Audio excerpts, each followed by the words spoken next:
राम राम बहन भाइयों माताओं, ज्ञान का 99 में आप सबका स्वागत है। आज मैं आपको पितृ पक्ष में सुनने वाली गीता माधुर्य का 14 भाग सुनाऊंगी। भगवान बोले, जिसको जानकर सब के सब मननशील मनुष्य परम सिद्धि को प्राप्त हो जाते हैं, संपूर्ण ज्ञानों में उस उत्तम और परम ज्ञान को मैं फिर कहूँगा। उस ज्ञान की और क्या महिमा है भगवान। उस ज्ञान का आश्रय लेकर जो मनुष्य मेरी समर्था को प्राप्त हो गए हैं, अर्थात मेरे समान हो गए हैं, वे महासरंग में भी पैदा नहीं होते और महाप्रलय में भी व्यथित नहीं होते। महासरंग में प्राणी पैदा कैसे होते हैं भगवान? हे भारत, मेरी मूल प्रकृति तो उत्पत्ति स्थान है और मैं उसमें जीव रूप गर्भ स्थापन करता हूँ, जिससे संपूर्ण प्राणी पैदा होते हैं।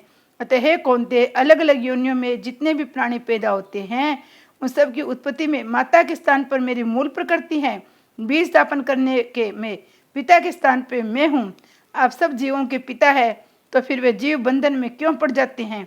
हे महाभावो, सत्व रज और तम, ये तीनों गुण पैदा तो प्रकृति से होते हैं, पर इनका संग करने से अविनाशी देह में बांध देते हैं। सत्व गुण का क्या स्वरूप है? वह देही को देह में कैसे बांधता है भगवान? हे निष्पाप अर्जुन, उन तीनों गुणों में सत्व गुण स्वरूप से तो निर्मल होने के कारण प्रकाशक और निर्विकार है, पर सुख और ज्ञान की आसक्ति से देही को देह में बांध देता है। रजोगुण का क्या स्वरूप है? वह देही को कैसे बांधता है? हे कुंती नंदन, तृष्णा और आसक्ति को पैदा करने वाला रजोगुण को तू राग स्वरूप समझ। वह कर्मों की आसक्ति से देही को देह में बांधता है। तमोगुण का क्या स्वरूप है? वह देही को कैसे बांधता है? हे भरतवंशी अर्जुन, तमोगुण अज्ञान से उत्पन्न होता है, संपूर्ण प्राणियों को मोहित करने वाला है। वह प्रमाद, आलस्य और निंद्रा के द्वारा देह को देह में बांधता है। बांधने से पहले तीनों गुण क्या करते हैं भगवान? हे भारत, सत्व गुण तो सुख में लगाकर मनुष्य पर अपना अधिकार जमाता है। रजोगुण कर्म में लगाकर मनुष्य पर अपना अधिकार जमाता है। तमोगुण ज्ञान को ढककर तथा प्रमाद में लगाकर मनुष्य अपना अधिकार जमाता है। तीनों गुणों में से एक ही गुण मनुष्य पर अपना अधिकार कैसे जमता है भगवान? हे भरतवंशी अर्जुन, रजोगुण और तमोगुण को दबाकर सत्व गुण बढ़ता है, सत्व गुण और तमोगुण को दबाकर रजोगुण बढ़ता है, तथा सत्व गुण और रजोगुण को दबाकर तमोगुण बढ़ता है। बढ़े हुए सत्व गुण के क्या लक्षण होते हैं भगवान? जब इस मनुष्य शरीर में संपूर्ण इंद्रियों और अंतकरण में समझता और जानने की शक्ति विकसित होती है, तब जानना चाहिए कि सत्व गुण बड़ा है। बढ़े हुए रजोगुण के क्या लक्षण होते हैं भगवान? हे भरतवंश में श्रेष्ठ अर्जुन, जब अंतकरण में धन आदि का लोभ, क्रिया करने की प्रवृत्ति, भोग संग्रह के उद्देश्य से नए नए कर्मों का आरंभ करना, अशांति, संभ्रा आदि की वृत्तियां बढ़ती है, तब जानना चाहिए कि रजोगुण बड़ा है। बढ़े हुए तमोगुण के क्या लक्षण होते हैं? हे कुरुनंदन, जब इंद्रिया और अंतकरण में स्वस्था नहीं रहती, किसी कार्य को करने का मन नहीं करता, मनुष्य करने लायक काम को नहीं करता, न करने लायक काम में मन लगता है, अंतकरण में मोह छाया रहता है, तब ऐसी वृत्तियों से बढ़ने पर समझना चाहिए कि तमोगुण बड़ा है। गुणों के तत्कालिक बढ़ने पर यदि कोई मनुष्य मर जाए तो उसकी क्या गति होती है भगवान? सत्व गुण के बढ़ने पर मरने वाला मनुष्य पुण्य आत्मा द्वारा प्राप्त करने पर निर्मल उत्तम लोकों में जाता है। रजोगुण के बढ़ने पर मरने वाला मनुष्य योनि में जन्म लेता है, और तमोगुण के बढ़ने पर मरने वाला पशु, पक्षी और मूढ़ योनि में जन्म लेता है। इन गुणों से ऐसी गतियां क्यों होती है भगवान? कारण कि गुणों की वृत्तियां जैसी होती है वैसे ही कर्म होते हैं, इसलिए सात्विक कर्म का फल निर्मल होता है, राजस का फल दुख होता है, तामस कर्म का फल अज्ञान मूढ़ता होता है। तात्पर्य है, जैसे सात्विक गुण के वृत्तियों का फल होता है, ऐसे सात्विक आदि कर्मों का भी फल होता है। वृत्तियों और कर्मों के मूल में क्या है भगवान? तीनों गुण है। सत्वगुण से ज्ञान पैदा होता है, रजोगुण से लोभ पैदा होता है, तमोगुण से प्रमाद, मोह तथा अज्ञान पैदा होता है। इन तीनों गुणों में स्थित रहने वाले की क्या गति होती है भगवान? सत्वगुण में स्थित रहने वाले स्वर्ग आदि ऊंचे लोकों में जाते हैं, रजोगुण में स्थित रहने वाले का मनुष्य लोक में जन्म होता है, निंदनीय तमोगुण में स्थित रहने वाले नरकों आदि में जाते हैं।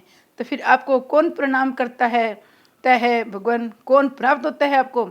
जो मात्र कर्मों के होने में गुणों के सिवाय अन्याय के कर्ता नहीं देखता, अपने गुणों से तीत अनुभव करता है, वे मेरे स्वरूप को प्राप्त हो जाता है।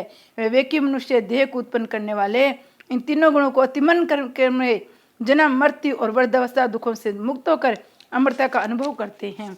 अर्जुन बोले, हे प्रभु, इन तीनों गुणों से अतीत हुआ मनुष्य किन लक्षणों से युक्त होता है भगवान?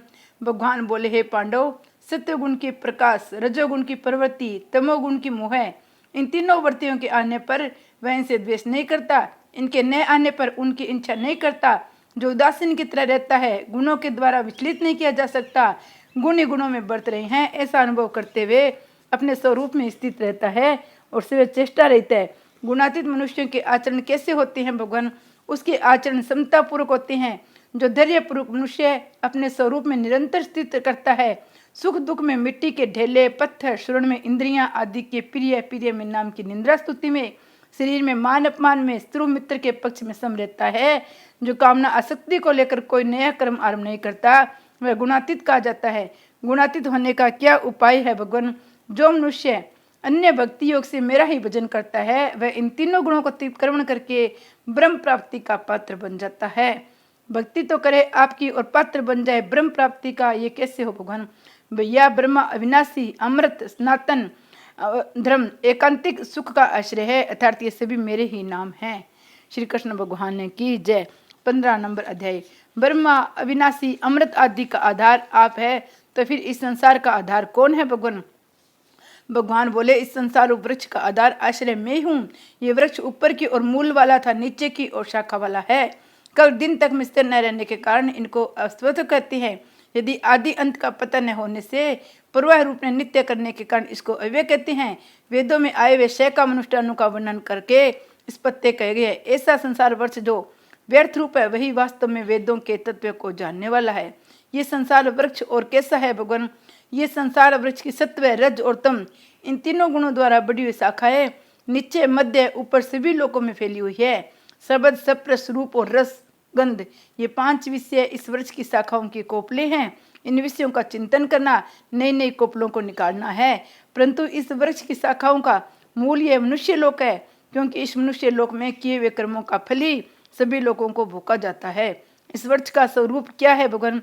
इस संसार वृक्ष का जैसे सत्य और सुंदर सुखदायी रूप लोगों में देखने में आता है, वैसा रूप विचार न करने पर मिलता नहीं है। इसका न तो आदि है, न अनंत है, न स्थिति है। खोज न कर सके तो क्या करना चाहिए भगवान?